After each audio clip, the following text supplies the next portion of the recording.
Hello everyone, good morning. Last lecture में हमने क्या स्टडी किया था बच्चों? यस, इक्विपोटेंशियल सरफेस और उसकी कैरेक्टरिस्टिक। इक्विपोटेंशियल सरफेस की रिक्वायरमेंट क्यों है? तो इलेक्ट्रिक फील्ड को ग्राफिकली प्रेजेंट करने के लिए इक्विपोटेंशियल सरफेस का यूज किया जाता है। कैसे ड्रॉ करते हैं वो हमने लास्ट लेक्चर में डिस्कस किया था।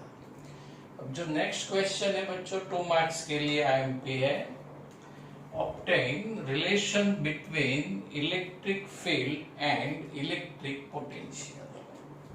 चैप्टर 1 में था इलेक्ट्रिक फील्ड और चैप्टर 2 में इलेक्ट्रिक पोटेंशियल, दोनों के बीच का रिलेशन डिराइव करना है। तो रिलेशन डिराइव करने के लिए यहाँ पर इक्विपोटेंशियल सरफेस ए और यहाँ पर इक्विपोटेंशियल सरफेस बी, यानी हमें कितनी इक्विपोटेंशियल सरफेस कंसीडर करनी पड़ेगी? 2।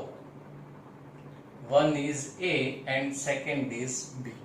इक्विपोटेंशियल सरफेस है। यहाँ पर इलेक्ट्रिक पोटेंशियल V है और जो बी सरफेस है वहां पर इलेक्ट्रिक पोटेंशियल है V प्लस डेल्टा V, और इलेक्ट्रिक फील्ड की जो डायरेक्शन है वो नीचे से ऊपर की तरफ है, और यहाँ पर जो डेल्टा V है वो दोनों सरफेस के बीच का पोटेंशियल डिफरेंस है। तो यहाँ तक की जो इंफॉर्मेशन है हम ऐसे लिख सकते हैं कि as shown in figure consider two closely spaced equipotential surface A and B with potential values V and V plus delta V। तो बच्चों पहले क्या कंसीडर करना है? 2 closely packed, बहुत ही पास पास होने चाहिए 2 सरफेसेस, लेकिन हम यहाँ पर बेटर इसको ऑब्जर्व कर पाए इसके लिए यहाँ पर स्पेस ज्यादा रखा है। नहीं तो एक्चुअल में 2 सरफेस कैसे होते हैं? एक दूसरे के पास पास होते हैं, closely spaced. Equipotential surface A and B with potential value V and V plus delta V। अब डेल्टा V क्या है? तो delta V is the change in voltage in direction of the electric field vector E। Electric field की direction में potential का change है। अब बच्चों यहाँ पर दोनों के बीच का डिस्टेंस कितना है? डेल्टा L है, लेकिन टेक्स्ट बुक में थोड़ा अलग मेथड से इसको डिस्क्राइब किया है, तो चलो वो समझते हैं। तो ये जो सरफेस B है उस पर पॉइंट कंसीडर करते हैं P, और P से यानी पॉइंट P से ये जो सरफेस A है उसका परपेंडिकुलर डिस्टेंस है डेल्टा L। तो यहाँ पर हम ऐसा भी लिख सकते हैं कि distance between surface A and surface B is delta L, लेकिन अकॉर्डिंग टू टेक्स्ट बुक पहले पॉइंट कंसीडर करना है, तो let P be a point on the surface B। Delta L is the perpendicular distance of the surface A from P, यानी दोनों surface के बीच का perpendicular distance delta L है। तो बच्चों यहाँ तक कैसे पॉइंट्स याद रखने हैं, रिकॉल करने हैं, तो पहले क्या कंसीडर करना है? Closely pack 2 equipotential surface A and B, और दोनों सरफेस पर electric potential V and V plus delta V। फिर डेल्टा V क्या है? Change in electric potential in direction of electric field. फिर दोनों सरफेस के बीच का डिस्टेंस, लेकिन पहले क्या कंसीडर करना है? क्या लेना है? Point P। कौन सी सरफेस पर? B सरफेस पर। फिर delta L is the hello everyone, good morning. Chapter 2 में नेक्स्ट एमपी क्वेश्चन है obtain relation between electric field and electric potential. तो बच्चों यहाँ पर चैप्टर 1 की physical quantity electric field E और इलेक्ट्रिक पोटेंशियल V चैप्टर 2 दोनों के बीच का रिलेशन हमें डिराइव करना है। तो रिलेशन डिराइव करने के लिए पहले दो इक्वी पोटेंशियल सरफेसेस कंसीडर करने हैं, E एंड B, और दोनों सरफेस एक दूसरे के बहुत ही नजदीक होने चाहिए। ये जो इलेक्ट्रिक पोटेंशियल सरफेस है उस पर पोटेंशियल V और ये सेकेंड सरफेस है वहां पर इलेक्ट्रिक पोटेंशियल है V प्लस डेल्टा V है। और ये डेल्टा V क्या है? तो change in electric potential in direction of electric field. तो ये 3 पॉइंट्स कैसे हम एग्जाम में लिखने हैं? तो पहले आपको लिखना है कि एज शोन इन फिगर, पहले ऐसे दो सरफेस ड्रॉ कर देने, बाद में लिखना है consider two closely spaced equipotential surface A and B with potential value V and V plus delta V. Okay? फिर delta V is the change in potential in direction of electric field. फिर बच्चों हमें लिखना है दो surfaces के बीच का perpendicular distance. तो आप यहाँ ऐसे डायरेक्ट भी लिख सकते हो कि delta L is the perpendicular distance between surface A and surface B, लेकिन टेक्स्ट बुक में थोड़ा हटके लिखा है। टेक्स्ट बुक में पहले तो ये जो B सरफेस है उस पर पॉइंट P कंसीडर किया है, फिर ये पॉइंट P से ये जो सरफेस A है उसका परपेंडिकुलर डिस्टेंस लिया है डेल्टा L। तो हमें टेक्स्ट बुक के हिसाब से लिखना है, तो let P be a point on the surface B। Consider कर दो कि P पॉइंट सरफेस B पर है and delta is the perpendicular distance of the surface A from point P। Right, हो गया दोनों के बीच का डिस्टेंस।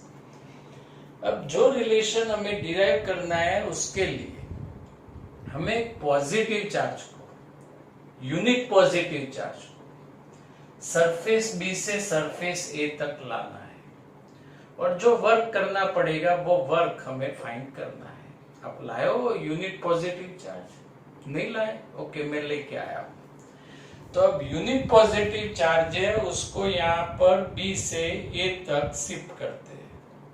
और कैसे शिफ्ट करना पड़ेगा? इलेक्ट्रिक फील्ड के ऑपोज में शिफ्ट करना पड़ेगा और उसके लिए जो वर्क डन करना पड़ेगा dW is equal to mod of vector E into dl।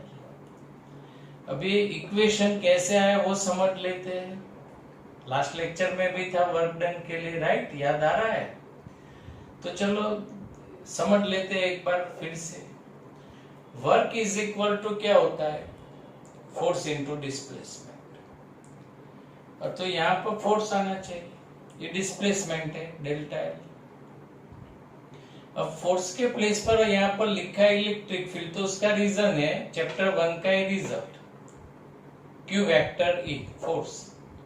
Unit charge है तो Q इज इक्वल टू 1, तो फोर्स के प्लेस पर आप वेक्टर E लिख सकते हो, राइट? दूसरा कॉन्सेप्ट है इलेक्ट्रिक पोटेंशियल की जो डेफिनेशन थी उसमें हम क्या लिखते थे? Minus integration from infinity to P vector E dot vector dl। तो यहाँ पर फील्ड के अगेंस्ट में ही वर्क है लेकिन नेगेटिव साइन नहीं लिखनी है, सिर्फ मैग्नीट्यूड, इसीलिए मॉड ऑफ वेक्टर E लिखा। और इंटीग्रेशन की रिक्वायरमेंट नहीं है क्योंकि स्मॉल डिस्प्लेसमेंट है, तो mod of vector E into dl, right? अब वर्क डन का सेकेंड फॉर्मूला है Q इंटू डेल्टा V।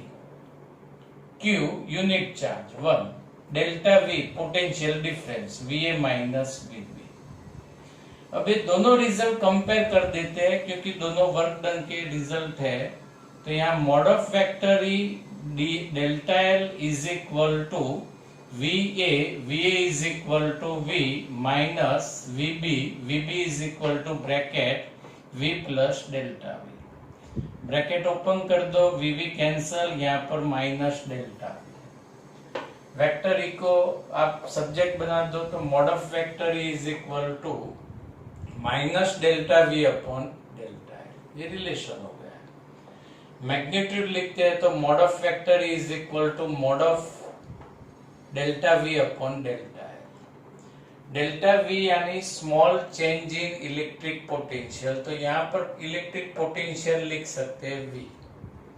यहाँ पर स्मॉल डिस्प्लेसमेंट, तो यहाँ पर हम लिख सकते हैं L, तो E is equal to V by L। अब आपको मालूम है इलेक्ट्रिक फील्ड का दूसरा यूनिट था वोल्ट पर मीटर, वो आप यहाँ से अब याद कर सकते हो, V volt, L length metre, volt per metre. लेकिन यहाँ पर एक नई फिजिकल क्वांटिटीज डिफाइन होती है, ये जो delta V by delta L है is known as the potential gradient. Chapter 3 में इसकी डिस्कशन आएगी, लेकिन अभी याद रखो delta V upon delta is known as the potential gradient and its unit is volt per metre, electric field के जैसा उसका यूनिट से। अब क्वेश्चन के अंदर इस रिजल्ट के कंक्लूजन बोला हो कि राइट ऑल्सो इट्स कंक्लूजन्स, तो आपको ये दो कंक्लूजन्स लिखना है क्वेश्चन में है, तो अदरवाइज ये कंक्लूजन है वो एमसीक्यू में बहुत ही यूजफुल होगी। तो फर्स्ट कंक्लूजन है कि इलेक्ट्रिक फील्ड की डायरेक्शन में आप जाओ, किसकी? इलेक्ट्रिक फील्ड की डायरेक्शन में, तो फील्ड की डायरेक्शन में ऑलवेज इलेक्ट्रिक पोटेंशियल डिक्रीज होता है और उसकी ऑपोजिट डायरेक्शन में इलेक्ट्रिक पोटेंशियल इंक्रीज होता है। फर्स्ट कंक्लूजन, इलेक्ट्रिक फील्ड की डायरेक्शन में इलेक्ट्रिक पोटेंशियल डिक्रीज होता है और ऑपोजिट डायरेक्शन में पोटेंशियल इंक्रीज होता है। Means the electric field is the direction in which the potential decrease is steepest. यहाँ पर नेगेटिव साइन की वजह से ये L यहाँ पर ले लो आप मल्टीप्लाई में, बच्चों ऐसे आप समझ सकते हो, V is equal to EL, right. अब आप इलेक्ट्रिक फील्ड की डायरेक्शन में जाते हो यानी L इंक्रीज होता है, तो V क्या होना चाहिए? इंक्रीज। लेकिन अभी मैंने क्या बोला कि पोटेंशियल क्या होता है? डिक्रीज, तो उसका रीजन ये नेगेटिव साइन है, तो ये याद रखो। और ऑपोजिट डायरेक्शन में पोटेंशियल ऑलवेज इंक्रीज होता है। अब जो सेकेंड कंक्लूजन है ये इसको, ये मैथमेटिकल रिलेशन को वर्ड में हमें लिखना है। तो मॉड ऑफ वेक्टर ई क्या है? तो इलेक्ट्रिक फील्ड का मैग्नीट्यूड है। डेल्टा V क्या है? तो change in magnitude of potential है। और नीचे डेल्टा L क्या है? तो डिस्प्लेसमेंट, राइट।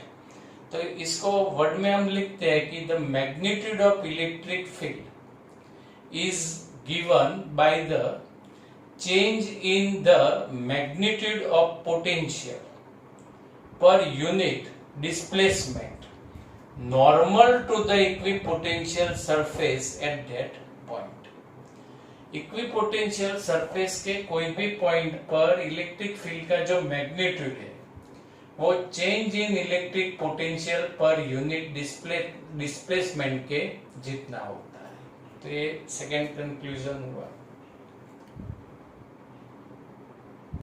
बच्चों ये जो कंक्लूजन है उसकी एमसीक्यू के अंदर एप्लीकेशन प्रॉपरली समझना।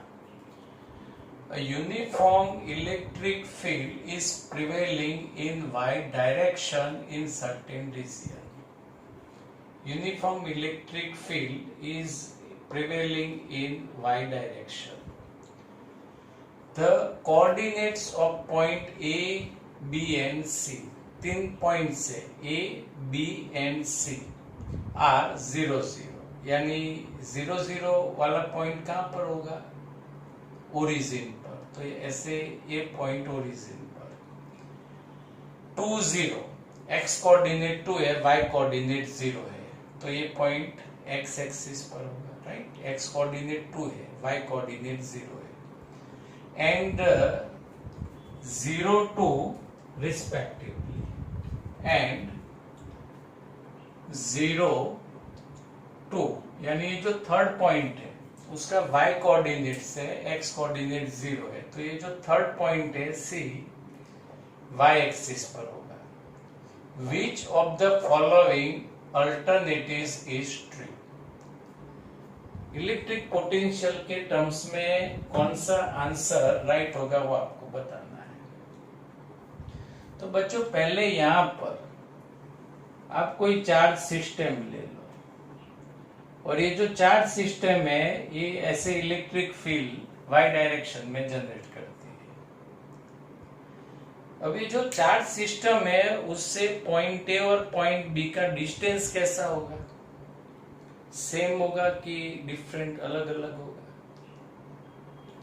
ये सिस्टम से पॉइंट ए पॉइंट बी का डिस्टेंस इक्वल होगा, तो डिस्टेंस इक्वल होगा तो यहां पर आप लिख सकते हो कि VA is equal to VB। Same line पर दोनों पॉइंट से, तो वहां पर इलेक्ट्रिक पोटेंशियल सेम होगा, VA is equal to VB। अब आप फील्ड की डायरेक्शन में आगे जाते हो, राइट, और पॉइंट C आगे आता है। तो अभी हमने डिस्कस किया कि इलेक्ट्रिक फील्ड की डायरेक्शन में इलेक्ट्रिक पोटेंशियल क्या होता है? डिक्रीज होता है, राइट। तो यहां पर इलेक्ट्रिक पोटेंशियल डिक्रीज होगा, कम होगा, यानी VA greater than VC। Otherwise आप ऐसा भी लिख सकते हो VB greater than VC। C point का इलेक्ट्रिक पोटेंशियल सबसे कम होगा। तो यहां पर राइट आंसर जो है ये option is the right answer. VA equal to VB and VA greater than VC। फिर चलो बच्चों इसमें एक ज्यादा प्रैक्टिस करते हैं। पॉइंट P Q और यहां पॉइंट R, यहां पर इलेक्ट्रिक पोटेंशियल है VP, यहां पर VQ और यहां पर है VR। तो किस पॉइंट का इलेक्ट्रिक पोटेंशियल सबसे ज्यादा होगा?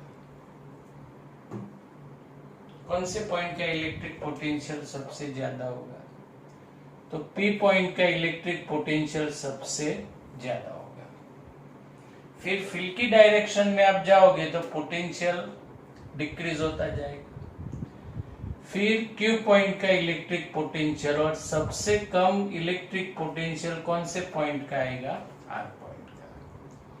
तो ये जो कंक्लूजन है उसके एप्लीकेशन MCQs में ऐसे याद रखनी है। समझ लिया? ओके। अब बच्चों इस टॉपिक में थोड़ी ज्यादा डिटेल समझ लेते हैं जो कॉम्पिटिटिव एग्जाम का कॉन्सेप्ट है। अब इलेक्ट्रिक फील्ड है रेडियल डायरेक्शन में, तो ऐसी सिचुएशन में इलेक्ट्रिक फील्ड और इलेक्ट्रिक पोटेंशियल का रिलेशन कैसे लिखा जाएगा? तो अभी जो थियरी थी उसमें रिलेशन कैसे था?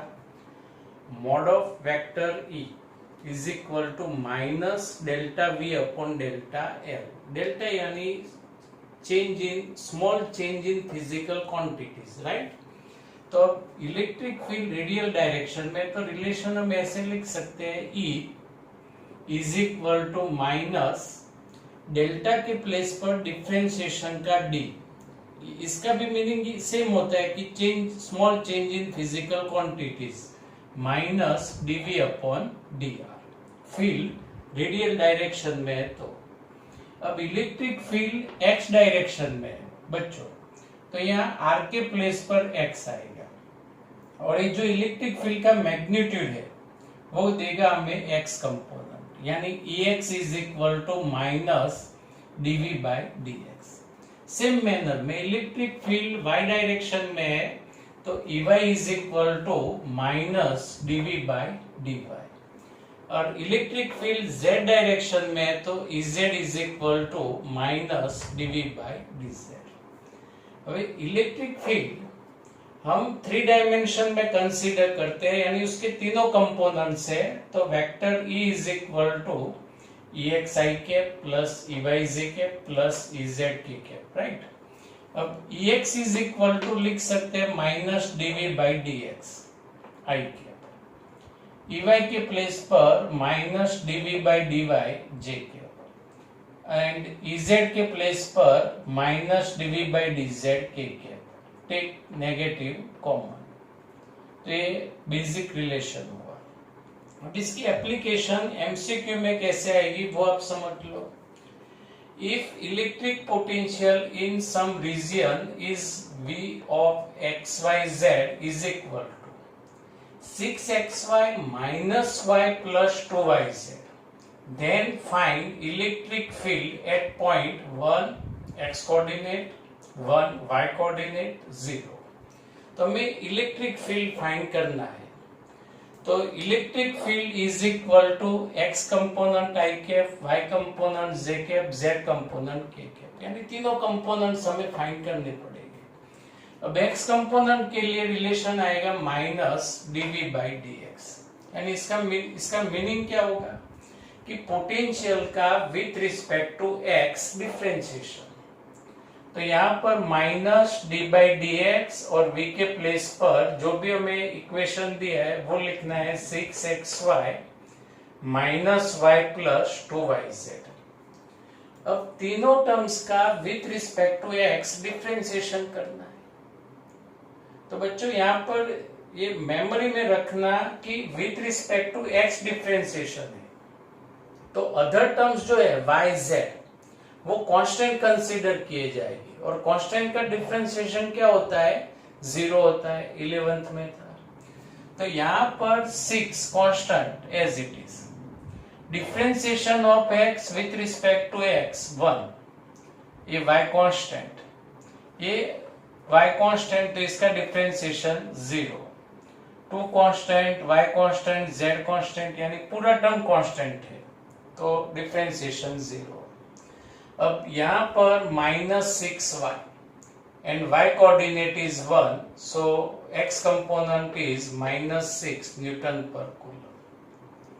अब y कंपोनेंट फाइंड करते हैं, Ey is equal to minus dv upon dy, minus dv is equal to 6xy minus y plus 2yz upon dy। अब किसके विथ रिस्पेक्ट टू डिफरेंशिएशन करना है, y।